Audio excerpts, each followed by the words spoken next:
Bringing in the Highboy.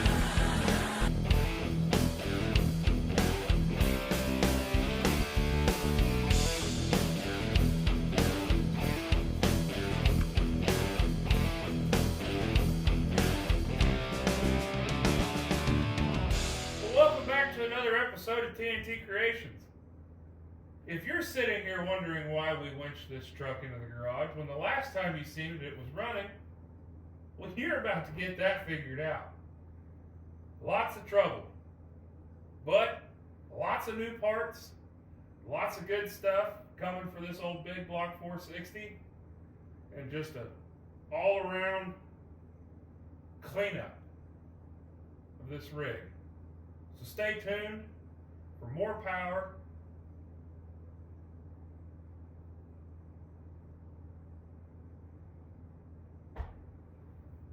Maybe a nicer truck.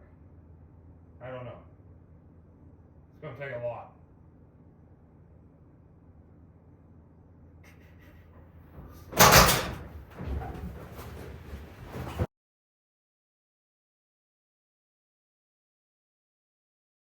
Well, there ain't going to be much small talk here. We're jumping straight into it. Tucker got a new phone and lost a little bit of video, which ain't no big deal. But essentially what happened is we painted my truck. For those of you that have watched that video, thank you, appreciate it. We painted my truck, redid the interior, made it all real nice, and we didn't even make it a full block down to the stop sign. And Tucker can contest, I'm not lying. He was sitting in the passenger seat and he said, "We need to finish my truck." Oh, we made it a couple blocks. We didn't even make it to the stop sign of 9th and West. No, we were over by that. No. That's cool.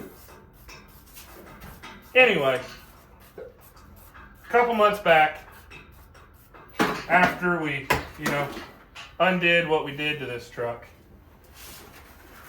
we fired this thing up because it was running awful.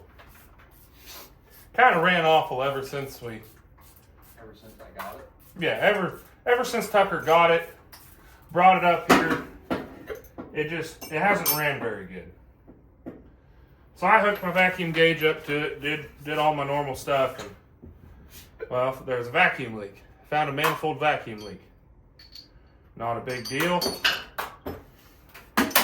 Tucker started in one night, changing out the manifold vacuum leak, and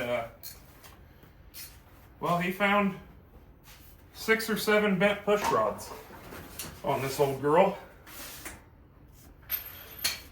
So not the greatest.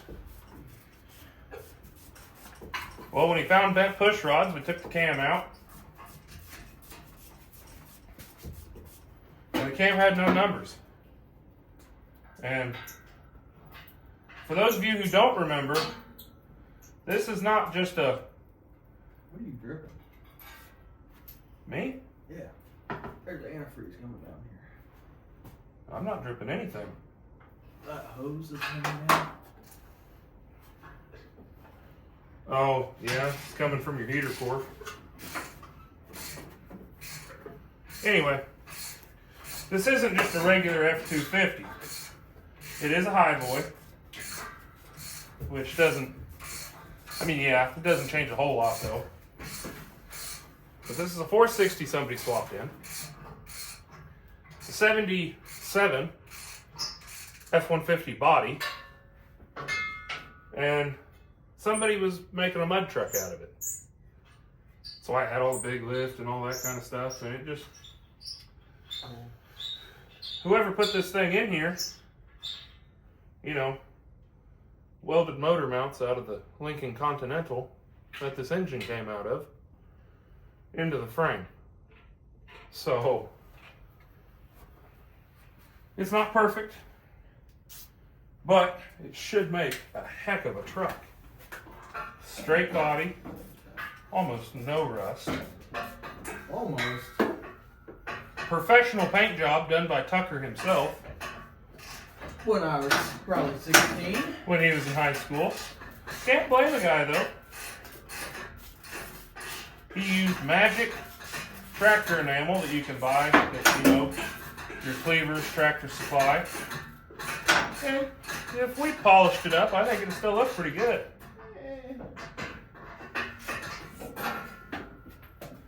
But anyway, we've got to take these heads off here because Tucker ordered a new cam. And with that cam came new valve springs. Yeah, we tried replacing valve springs in the truck. Anytime we would try to put pressure on the valve to get the keepers off, the valve would just open. So I don't know if my compressor just didn't have enough in it or what, but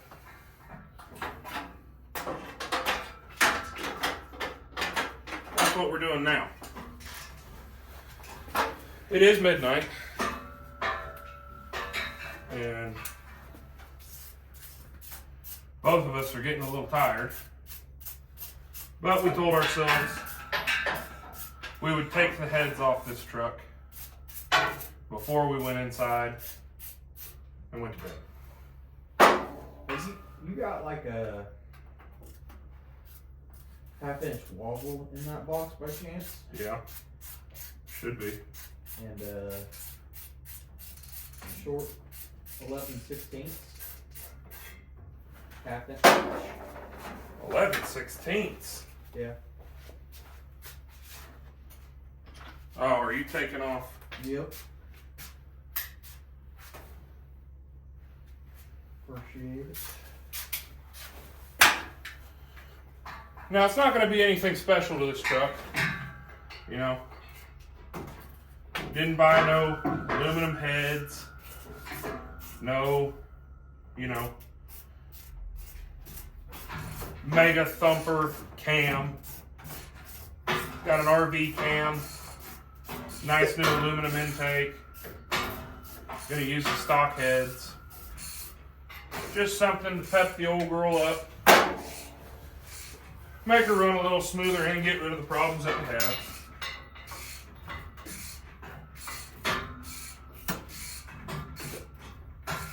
But I'll quit the yapping. Give you just a quick montage.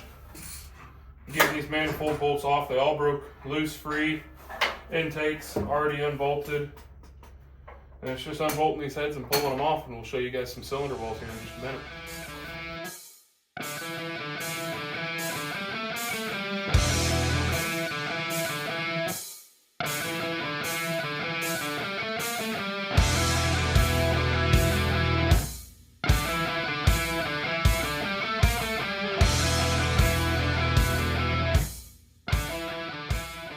The heads are off the 460. Cylinder walls look pretty good. I mean, there's nothing crazy. It's stock bore, maybe some different pistons. There's no markings on them. It's kind of hard to tell. But we did get a caliper out and do our best to measure the bore size. Stock bore on a 460 is 4.36 inches. My calipers are probably off, but it showed 4.35. So stock bore, nothing too major there. Does look like an aftermarket piston. You guys tell us in the comments. When I tore apart my 351, granted, there's a couple years difference, but it did not look like that piston. To me, that looks like kind of an aftermarket, maybe a higher compression piston. But manifolds, log style, just old. Got the passenger side and the driver side head here, just carbon. Nothing too ridiculous. If you looked in there in the valley, it's not a sludge motor. I mean, there wasn't a whole lot of sludge, nothing like that.